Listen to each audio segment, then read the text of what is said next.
So, taking it back to your mention of billionaires and sort of this like upward flow of money.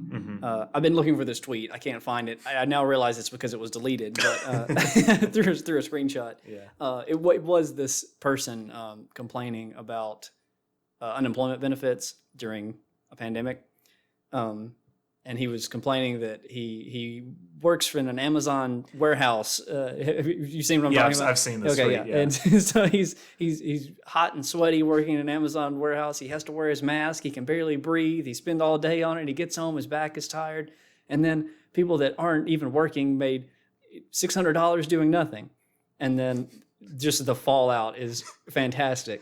And it's just all these people complaining, you're upset at the people who don't have a job now for getting $600 while you're employed by the richest man in the world, and you don't see the issue there. Yeah, exactly. He makes $13 billion in a day, and you're like, it's the $600 that we're missing that's ruining the economy. Yeah, and that's, that gets into, and again, this is not exclusive to Marx, not to invoke him all the time, but he talked about this, other people talk about, class consciousness and the fact that people will scapegoat people who are worse off than they are, as opposed to looking up at the people who are running out the back door with all the money. We'll see. Okay, I have a great story about this.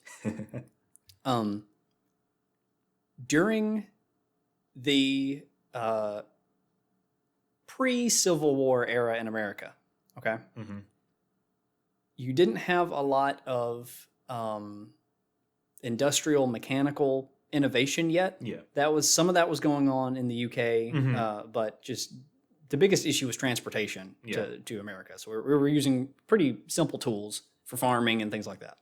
So slaves were looked at as like an investment for farmers. Yeah. They were like, it's an expensive investment to buy a slave, but when I do this, I can increase my crop production this much. Okay? Yeah. So you had this huge separation between farmers in the South of farmers that owned slaves and farmers that did not own slaves. So farmers that did not own slaves are barely making ends meet. They're doing all the work themselves. Their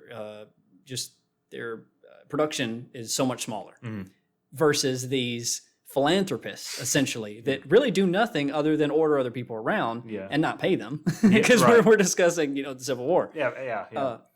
But what was fascinating is when it came time for the rights of slaves to be, discussed, both the rich farmers that owned slaves and the poor farmers that were getting destroyed because they didn't own slaves both supported slavery. Yeah.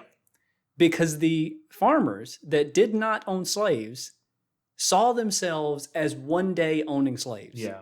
And that alone was enough to hold them over. and also so there's I think the same thing is going on in America now of these people that don't want to put any sort of restriction, any sort of cap on how much these ultra super rich can make, because one day they're going to be ultra super rich too. Right. Even though, it's like a pyramid, there's only so many people that can get there. Right. And also the poor farmers that did not own slaves in the 1800s, not only did they think that they could one day become, rich, they also viewed freedmen as competitors for labor and jobs and wages, which is completely analogous to the way that a lot of, not just white Americans, but, just native-born citizens see Mexican immigrants as being a threat, even though Mexican immigrants, pay billions in federal taxes every year. And generally don't conflict with, white job seekers. Exactly. There's not a lot of overlap. There's not a lot of overlap. It's largely, agricultural and, construction and things like that, where, as opposed to some of the more, white-collar jobs that you don't see a lot of undocumented immigrants in those fields. But yeah, it's completely analogous, and it's like, dude, you're both getting screwed. Yeah.